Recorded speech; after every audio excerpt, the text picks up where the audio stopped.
அறிவும் அருள்வாக்கு காணொளி நேயர்களுக்கு வணக்கம். சென்ற வாரம் இறைவாக்கினர் மீகாயாவின் செய்தி பற்றி நாம் சிந்தித்தோம். இந்த வாரம் அரசன் ஆகாபுவின் இறப்பு பற்றி சிந்திப்போம். இறைவாக்கினர் மீகாயா ஆண்டவரின் சபையில் தான் பார்த்தது அனைத்தையும் அரசன் ஆகாபுவுக்கு கூறுகிறான். மீகாயாவின் வார்த்தைகளை அரசனும் ஏற்கவில்லை, போலி இறைவாக்கினர்களும் ஏற்கவில்லை. மாறாக மீகாயாவின் வார்த்தைகள் அரசனை கோபமூட்டுகின்றன. மீகாயாவுக்கு எதிராக அவனை செயல்பட தூண்டுகின்றன. அவன் மீகாயாவை கைது செய்ய கட்டளையிடுகிறான். போரை முடித்து நலமாய் நான் திரும்பும் வரை இவனை சிறையில் அடைத்து வையுங்கள், இவனுக்கு சிறிதளவு அப்பமும் தண்ணீருமே கொடுத்து வாருங்கள் என தனது பணியாளர்களுக்கு கூறுகிறார். மீகாயாவும் விடுவதாக இல்லை. அரசனின் வார்த்தைகள் ஆபத்தானவை என்பதை அவனுக்கு உணர்த்த முனைகிறார். நலமாய் நீர் திரும்பி வந்தீரானால் ஆண்டவர் என் மூலம் பேசவில்லை என்பது பொருளாகும் என்கின்றார். அங்கு நிற்கும் மக்களை சாட்சிகளாக அழைக்கின்றார். மீகாயாவின் வார்த்தைகள் அரசனில் எந்த மாற்றத்தையும் ஏற்படுத்தவில்லை. ஆண்டவரிடமிருந்து வந்த செய்திக்கு அவன் செவி கொடுக்கவில்லை. அவன் போருக்கு செல்வதில் உறுதியாக இருக்கின்றான். ஆண்டவரின் தீர்ப்புகளை யாராலும் மாற்ற முடியாது. ஆகாபுவின் இறப்பு ராமோத்து கிளையாதில் நடக்க வேண்டும் என்று ஆண்டவரின் தீர்ப்பு இருக்கும் போது அதை யாரால் மாற்ற முடியும்? அரசன் ஆகாபு யூதாவின் அரசனான யோசபாத்துடன் ராமோத்து கிளையாதிற்கு போருக்கு செல்கின்றார். சாவிலிருந்து தன்னை காத்து கொள்ளும் மனநிலையில் அரசன் ஆகாபு மாறு இடத்தில் போருக்கு செல்கிறான். ஆண்டவருடைய வார்த்தை ஆற்றல் மிகுந்தது. அதிலிருந்து அவன் தப்ப முடியுமா? ஆகாபு அரசன் யோசபாத்திடம் அரச உடையில் போர்க்களத்தில் நுழையுமாறு கேட்டுக்கொள்கிறான். அவரும் அரச உடையில் போர்க்களத்தில் நுழைகிறார். போர் தொடங்குகிறது. சிறிய மன்னனின் குறியெல்லாம் ஆகாபுவை கொல்ல வேண்டும் என்பதில்தான் இருக்கிறது. எனவே அவன் தனது 32 தேர்ப்படை தலைவர்களையும் நோக்கி, நீங்கள் சிறியோர் பெரியோர் யாரோடும் போரிட வேண்டாம், இஸ்ரேலின் அரசன் ஒருவனோடு மட்டும் போரிடுங்கள் என கட்டளையிடுகிறான். தேர்ப்படை தலைவர்களால் அரசன் ஆகாபுவை அடையாளம் கண்டுகொள்ள முடியவில்லை. அவன் மாறு இடத்தில் இருந்ததால் அரச உடையில் இருந்த யோசபாத்து தான் இஸ்ராயலின் அரசன் என நினைக்கின்றனர். தேர்ப்படை தலைவர்கள் அனைவரும் யோசபாத்தை குறிவைத்து தாக்க தொடங்குகிறார்கள். யோசபாத்து தப்பிக்க வழியின்றி கூக்குரலிடுகிறார். யோசபாத்தின் கூக்குரலை கேட்ட சிரியாவின் படைத்தளபதிகள் யோசபாத்து இஸ்ராயலின் அரசன் அல்ல என்பதை கண்டுகொள்கிறார்கள். எனவே அவரை விட்டுவிட்டு இஸ்ரேலின் அரசனை தேடுகிறார்கள். அவனை கண்டுகொள்வதற்கு முயற்சிக்கிறார்கள். இஸ்ரேலின் அரசன் மாறுவிடத்தில் இருந்தாலும் ஆண்டவருடைய வார்த்தை அவனை துரத்துகிறது. சிரியர்களின் படைவீரன் ஒருவன் குறிபார்க்காது எய்த அம்பு இஸ்ரேலின் அரசனை தாக்குகிறது. அவன் அணிந்திருந்த கவசத்தின் இடைவெளி வழியாக அவனில் ஊடுருவுகிறது. அவன் காயப்படுகிறான். அவனால் போரில் தொடர முடியவில்லை. தனது தேரோட்டியை பார்த்து, தேரை திருப்பி போர் முனை நின்று வெளியே என்னை கொண்டு போ, ஏனெனில் நான் காயமுற்றிருக்கிறேன் என கூறுகின்றார். தேரோட்டியும் தேரை வெளியே கொண்டு சென்று போர் நடக்கும் இடத்திற்கு எதிரிலேயே நிறுத்தி வைக்கிறான். அன்று முழுவதும் போர் கடுமையாய் நடக்கிறது. இருதரப்பினரும் போரில் கடுமையாக மோதிக்கொள்கின்றனர். காயமுற்ற இஸ்ரேல் மன்னனின் காயத்தில் இருந்து இரத்தம் வழிந்தோடுகிறது. அவனது தேரின் அடிப்பாகம் முழுவதும் இரத்தத்தால் நனைகிறது. உடலில் இருந்து அதிகமான இரத்தம் வெளியேறியதால் அன்று மாலையே ஆகாபு இறக்கிறான். ராமோத்து கிளையாதிற்கு போருக்கு சென்றால் அங்கேயே ஆகாபு இறப்பான் என்ற ஆண்டவரின் வாக்கு நிறைவேறுகிறது. அரசன் இறந்து விட்டதால் போர் நிறுத்தப்படுகிறது. படை வீரர்கள் நாடு திரும்புகின்றனர். இறந்த ஆகாபின் உடல் சமாரியாவிற்கு கொண்டு வரப்படுகிறது. சமாரியாவில் அவன் அடக்கம் செய்யப்படுகிறான். ஆனால் இரத்தத்தால் நினைந்த அவனுடைய தேர் விலை மாதர் குளிக்கும் சமாரியா குளத்தில் கழுவப்பட்டது என ஆசிரியர் பதிவு செய்கிறார். அண்மையில் சமாரியாவில் மேற்கொள்ளப்பட்ட அகழ்வாராய்ச்சியில் அரண்மனையின் வடமேற்கு பகுதியில் ஒரு பெரிய குளம் கண்டுபிடிக்கப்பட்டது. இப்பகுதியில் குறிக்கப்படும் சமாரியா குளம் அதுவாக இருக்கலாம் என பலரும் கருதுகின்றனர். ஆனால் விலை மாதர்கள் குளிப்பதற்கு பயன்படுத்திய குளம் என்பதற்கான ஆதாரங்கள் எதுவும் இல்லை.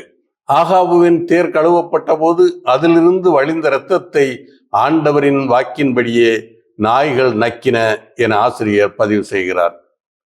எலியா கூறிய இறைவாக்கில் ஆகாபின் இரத்தம் நனைந்த தேர் விலைமாதர்கள் குளிக்கும் குளத்தில் கழுவப்படும் என்பது கூறப்படவில்லை. மாறாக நாய்கள் நாபோத்தின் இரத்தத்தை நக்கிய அதே இடத்தில் அவை உனது இரத்தத்தையும் நக்கும் என்கிறார். எப்படியாயினும் ஆகாவின் இரத்தத்தை நாய்கள் நக்கும் என்ற இறைவாக்கினர் எலியாவின் இறைவாக்கு நிறைவேறுகிறது. ஒருவேளை தனது வாழ்வில் பாகால் தெய்வத்தை வணங்குபவர்களுக்கு ஆதரவளித்த ஒரு விலைமாதரை போல நடந்ததால் இவ்வாறு நடந்தது எனவும் நாம் இந்த நிகழ்வை புரிந்து கொள்ளலாம். ஆகாபு யாவே ஆண்டவருக்கு பிரமாணிக்கமாக இல்லை. அதுவே அவனுடைய அழிவுக்கு காரணமாயிற்று. ஆகாபு தன் ஆட்சி காலத்தில் இன்னும் பல செயல்களை செய்ததாக இஸ்ரேலின் குறிப்பேடுகள் நூல் கூறுகிறது. குறிப்பாக ஆகாபு தந்தங்களினாலான ஒரு அரண்மனையையும் பல நகர்களையும் கட்டியதாக அவை கூறுகின்றன. ஆகாபுவின் காலத்தில் பொருளாதாரத்தில் வளர்ச்சியை கண்டவர்கள் மற்றும் அரச குடும்பங்கள் வீட்டின் உள்பகுதியில் உள்ள சுவர்கள், மரத்தினால் செய்யப்பட்ட பொருள்கள் போன்றவற்றை யானை தந்தங்களினால் அலங்காரம் செய்வது பெருமைக்குரிய ஒன்றாக கருதப்பட்டது. சிரியாவிலிருந்து அவர்கள் யானை தந்தங்களை இறக்குமதி செய்தார்கள். அக்காலத்தில் சிரியாவில் ஏராளமான காட்டு யானைகள் இருந்ததாக கூறப்படுகிறது. சிரியாவின் மன்னர்கள் தங்கள் மீது ஆதிக்கம் செலுத்திய வல்லரசுகளுக்கு யானை தந்தங்களை கப்பங்களாக அனுப்பி வைத்தனர் எனவும் கூறப்படுகிறது. சமாரியாவில் செய்யப்பட்ட அகழ்வாராய்ச்சியில் 9வது மற்றும் 8வது நூற்றாண்டுகளில் பயன்படுத்தப்பட்ட 500க்கும் மேற்பட்ட தந்த துண்டுகள் கண்டெடுக்கப்பட்டன. அந்த தந்த துண்டுகளில் எகிப்து மற்றும் பொனீசிய கலை சின்னங்கள் பொறிக்கப்பட்டுள்ளதாக கூறப்படுகிறது. ஆகாபு இறந்தபின் அவனது மகன் அகசியா ஆட்சிக்கு வருகிறான். அகசியாவும் தன் தந்தையின் வழியிலேயே நடக்கிறான். இதைத் தொடர்ந்து ஆசிரியர் யூதாவின் அரசனான யோசபாத்தின் ஆட்சி பற்றி குறிப்பிடுகிறார். தீலே என்ற அறிஞரின் பார்வையில் யோசபாத்து கிமு 872 முதல் 848 வரை யூதாவை ஆட்சி செய்ததாக பார்க்கிறோம். இப்பகுதியில் பதிவு செய்யப்பட்டுள்ள செய்திகள் யோசபாத்து ஆகாபுடன் நட்புறவு கொண்டு அவரை சந்திக்கும் முன் நடந்த நிகழ்வுகளை பற்றிய செய்திகளாக உள்ளன. ஆசிரியர் யோசபாத்து பற்றிய செய்திகளை முதலில் கூறாததற்கு காரணம் அவர் மீகாயாவின் இறைவாக்கு நிறைவேறும் விதத்தில் நடந்த ஆகாபுவின் இறப்பு அனைத்தும் எலியாவின் இறைவாக்குடன் தொடர்பு படுத்தி கூறுவதற்காக அமைந்திருக்கலாம் என தோன்றுகிறது.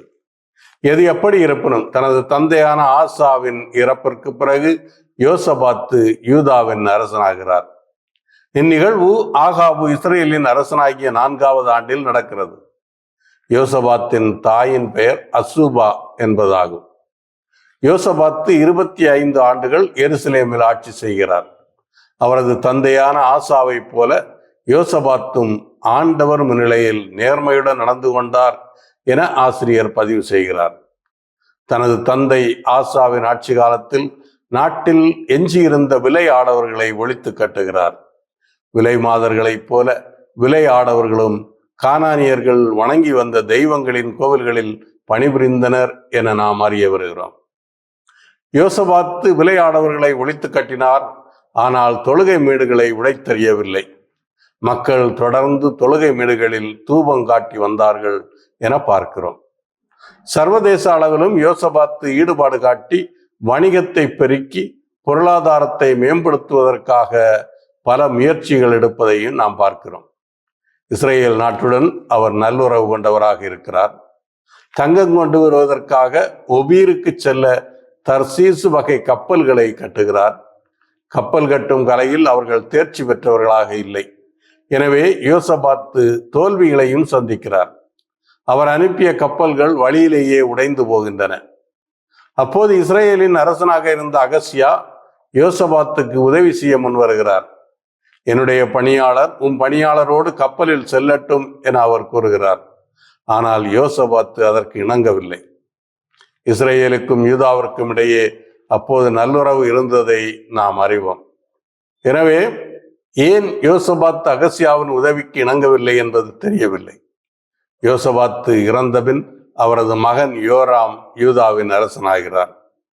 ஆகாபு இறந்து அவரது மகன் அகசியா அரசனாகும் போது யோசபாத்து யூதாவின் அரசனாக 17 ஆண்டுகள் ஆட்சி செய்து விட்டார்.